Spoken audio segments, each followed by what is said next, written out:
Welcome to the Smithsonian's National Museum of American History. I'm Lucky Severson. The first synthetic plastic ever was produced about 1909 in this cast iron machine called a bacolizer. Workers at the plant dubbed it Old Faithful. It was a remarkable invention that changed our lives. But now an inventor claims to have blended a plastic that can actually withstand the heat of a nuclear explosion. And incredibly, tests so far indicate he may be onto something. Thomas Olympic from Nancy in a hurry from the outside.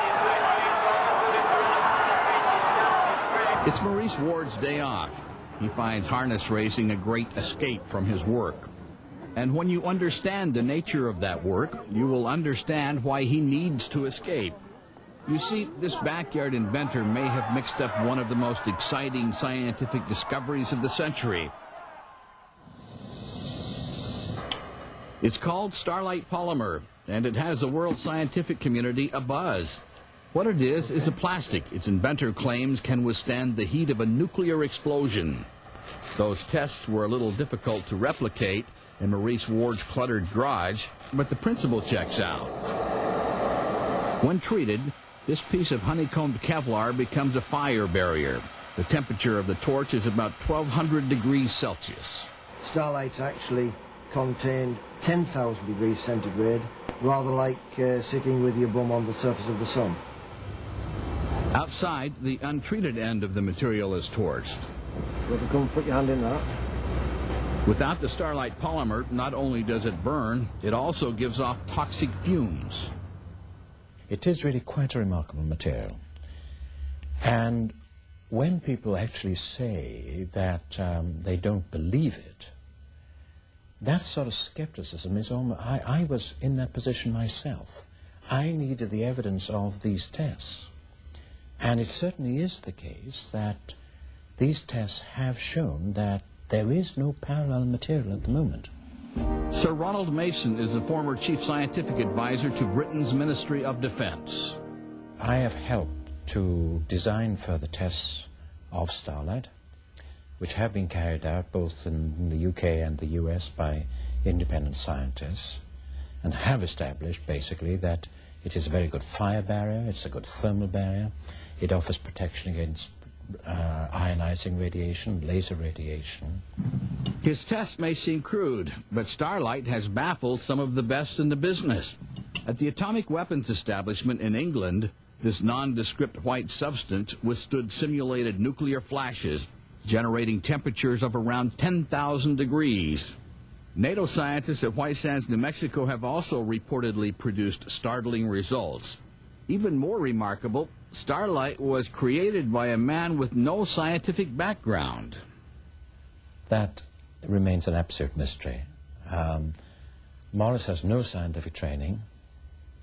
He actually is given to talking scientific nonsense.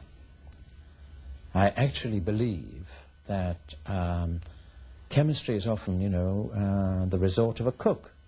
Well, in this case, a hairdresser. Maurice Ward's talents were first apparent in an English salon. Then he became interested in recycling and went from perms to polymers.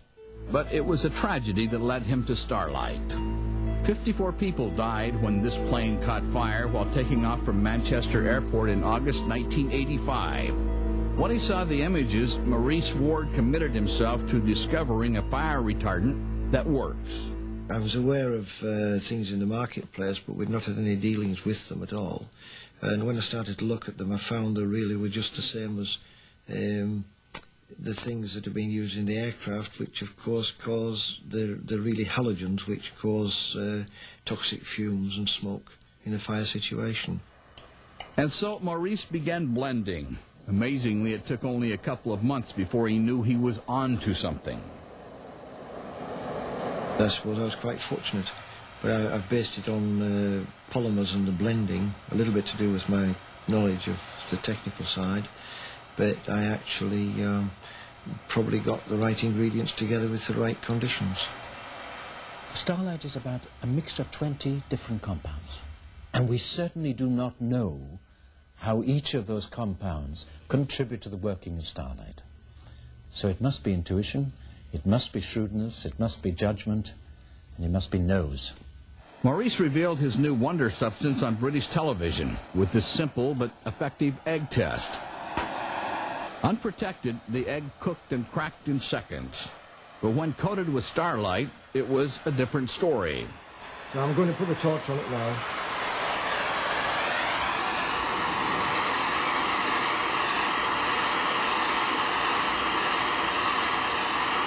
You can see it's reacting similarly to the way with the earlier sample.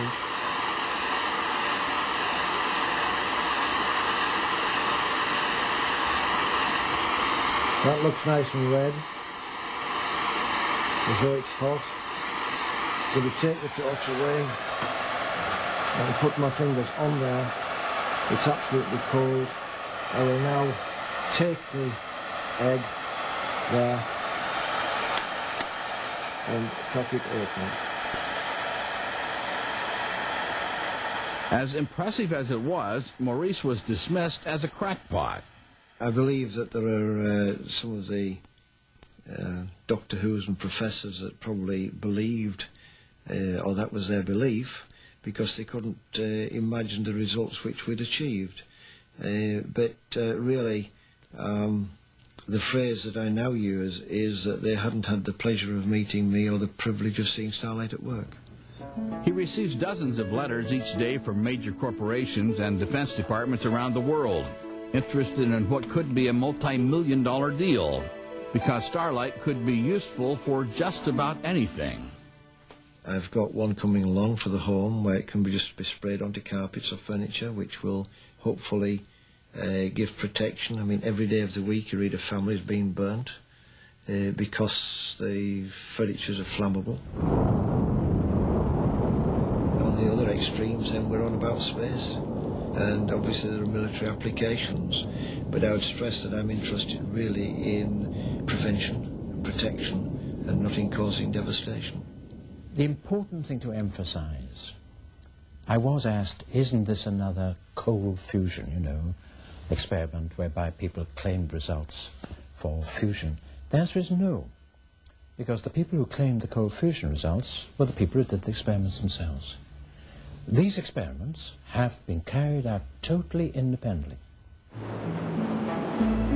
It's all moving very quickly for the former Yorkshire hairdresser. While he readily admits he doesn't know exactly how Starlite works, neither do the scientists. For the time being, Maurice Ward is happy to let the skeptics, and there are plenty, look to the results. If you were wondering, like we were, where the name Starlite came from, it's from Maurice Ward's granddaughter. Kids always come up with better names for things.